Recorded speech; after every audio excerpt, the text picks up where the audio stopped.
So, pauwi na kami tapos na kami picture taking. So ayan siya, 'di ba? Ang ganda kasi buka na siya nung 'di ba? Ganda pa naman ng spot na 'to kasi ang dami lang talagang tao.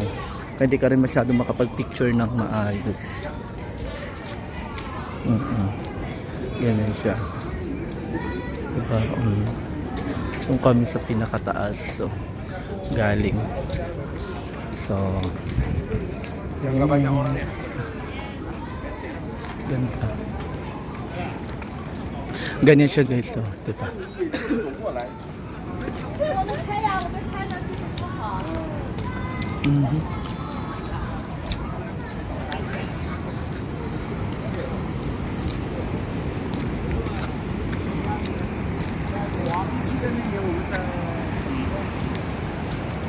Ayan siya, Puntahan nyo rin to guys,